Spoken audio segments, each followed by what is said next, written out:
छोटा शब्द है, पर एक माँ का ना होना किसी की ज़िंदगी में कैसा असर डालता है, वो ही बताने जा रहा हूँ मैं आपको। बचपन में होश संभाला तो सबसे पहले जिसे अपने पास पाया था, वो कोई और नहीं, माँ थी मेरी। बचपन में इतना प्यार पाया था जैसे दुनिया का सारा प्यार मेरी माँ मुझ पर ही लुटाना चाहती है। पर पता नहीं कौन हमारे रिश्ते में आया था, जब होश भी संभाल ना पाया था, अपनी माँ को अपने से दूर पाया था तो मैं छोटा, दिमाग से कमज़ोर, तभी तो सबकी बातों में आया था। और बस यही समझ पाया था, माँ तो दवाई लेने गई है, बस अभी आ जाएगी। छोटी बहन को रोता, बड़ी को माँ की जिम्मेदारी निभाते देखता मैं रोज, और बस यही मैं समझ न पाया था कि माँ तो दवाई लेने गई है, तो छोटी बहन क्यों रो रही है और बड़ी बहन क्यों काम कर रही है। और जब बड़ा हुआ, सबने मुझको झूठ बोलकर बहुत पागल बनाया था। बचपन में बस इंतज़ार करते खुद को पाया था। आज समझ में आया, माँ का कोई पैगाम मेरे लिए क्यों ना आया था। क्योंकि माँ मुझसे नाराज़ थी, क्योंकि माँ मुझसे हताश थी, तभी तो ना माँ मेरे पास थी, माँ मेरे पास थी। बचपन में जब भी चोट लगती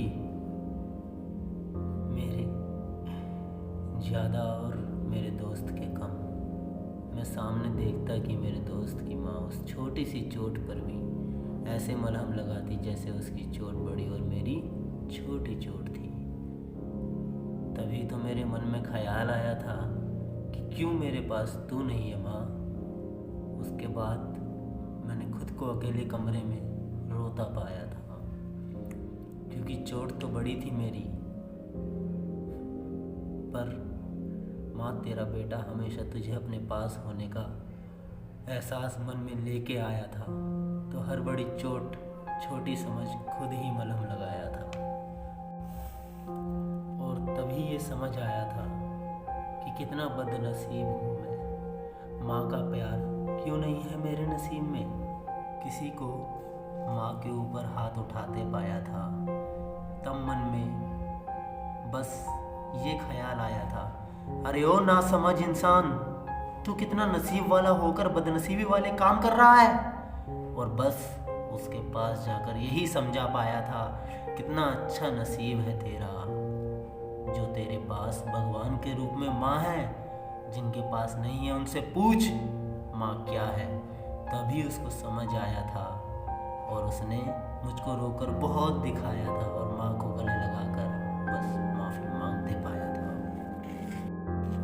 हर मदर डे पर लोगों को अपनी माँ के लिए लिखता पाया था, पर मैं तो कुछ लिख ही ना पाया था, क्योंकि उस दिन माँ मैं तुझे अपने से सबसे दूर पाया था। जब कोई दोस्त ये बोलता कि आज माँ डांटेगी, मुझे घर टाइम से जाना है, आज माँ डांटेगी अगर मैंने खाना नहीं खाया, तो उस दिन समझ में आया था कि माँ को भगवान का दर्जा दिया जाता है। पर मैं तो तब भी हताश था, क्योंकि ना मेरे पास कोई खाना पूछने वाला था, और ना लेट आने पर डांटने वाला।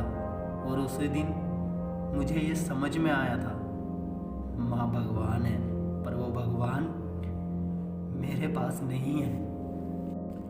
जब खुद को बीमारी और मौत से लड़ते पाया था, तब मन में बस यही ख्याल आया था कि काश आज मेरे पास होती मेरी माँ, मैं अपने दिल की बातें माँ से कर पाता।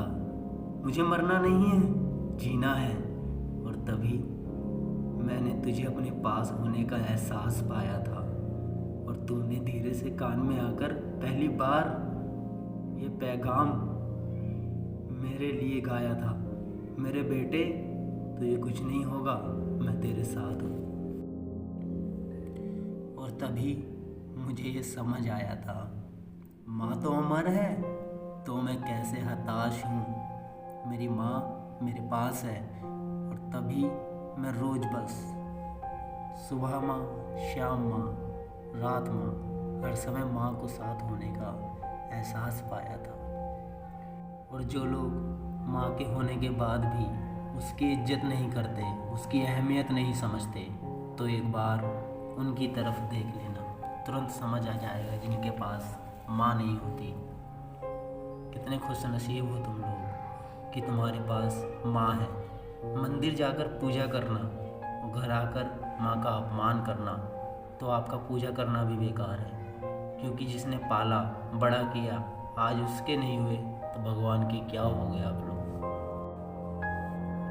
तो आज ही नहीं, अभी अपनी माँ से अपनी सारी गलतियों की माफ़ी मांग लो, क्योंकि बहुत नसीब वाले हो आप जो कि आपके पास माँ है।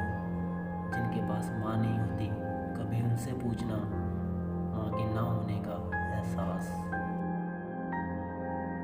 माँ है तो जन्नत है, माँ है तो स्वर्ग है, माँ है तो घर में मंदिर है, माँ है तो समाज है, माँ है तो बेटा है।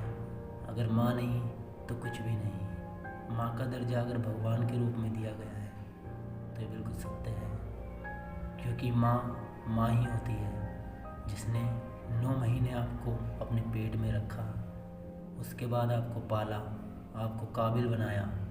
अगर आप उसके नहीं हो सकते तो आप इस दुनिया में किसी की भी नहीं हो सकते।